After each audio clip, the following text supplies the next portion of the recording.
আসসালামু আলাইকুম প্রিয় দর্শক, আপনারা কেমন আছেন সবাই? আশা করছি অনেক ভালো আছেন। তো প্রিয় দর্শক, এই যে আপনারা দেখতে পাচ্ছেন দুধ, তো এখানে আমি ফুল ক্রিম দুধ নিয়েছি 1 লিটার। তো প্রিয় দর্শক, আজকে পয়লা বৈশাখ, এই জন্যে কিন্তু খুব সুন্দর করে আমি ঘরোয়া উপকরণ করে একদম রসগোল্লা তৈরি করব। আর রসগোল্লা তৈরি করার জন্য কিন্তু আমি 1 লিটার দুধ নিয়েছি, আর তার জন্য আমি ছানা ফাড়বো। তো আপনারা দেখতেই পাচ্ছেন খুব সুন্দর করে আমি ছানাটা ফাড়ে নিলাম টক দই দিয়ে। ঘরে লেবু বা ভিনিগার না থাকলেও কোনো চিন্তা নাই, শুধু টক দই দিয়ে এত সুন্দর ছানা ফাড়ানো যায়। তো প্রিয় দর্শক, আমি খুব সুন্দর করে কিন্তু ভালো করে এই ছানাটাকে ধুয়ে পরিষ্কার করে নেব, আর ভালো করে চেপে চেপে পানিটা বের করে নেব, এতে করে আমার কোনো রস থাকবে না।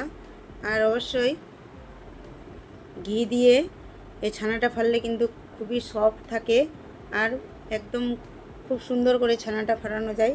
তো প্রিয় দর্শক, অবশ্যই একটি লাইক দিয়ে ভিডিওটা কন্টিনিউ করে দেখতে থাকুন, অনেক ভালো লাগবে। আর আমি আজকে এইখানে এই ছানার মধ্যে কোনো কিছু ইউজ করব না, বেকিং পাউডার বা কর্নফ্লোর বা ময়দা কোনো কিছু ইউজ করব না। আমি শুধু ছানার তৈরি রসগোল্লা তৈরি করব একদম ন্যাচারালি। তো প্রিয় দর্শক, এই তো হাতের সাহায্যে ভালো করে চিকনা করে নেব আমি এই ছানাটাকে। তো ওইদিকে আমি আবার চাশনি তৈরি করব। তো কড়াইয়ে আমি 3.5 কাপ পানি নিয়ে নেব, আর 1.5 কাপ চিনি দিয়ে দেব।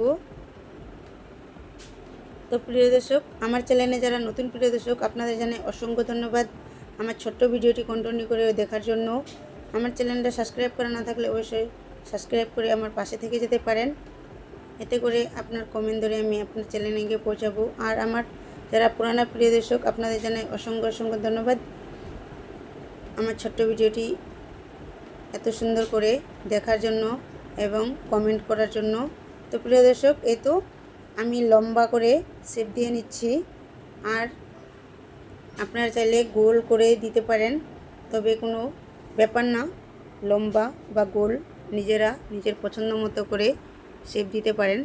তো এই তো আমি সুন্দর করে সবগুলো রসগোল্লা তৈরি করে নিলাম, আপনারা দেখতেই পাচ্ছেন। তো প্রিয় দর্শক, এই তো আমার চাশনিটা এদিকে ভালো করে ফুটে গেছে, আর এখন ধীরে ধীরে একে একে সবগুলো রসগোল্লা দিয়ে দেব। তো প্রিয় দর্শক,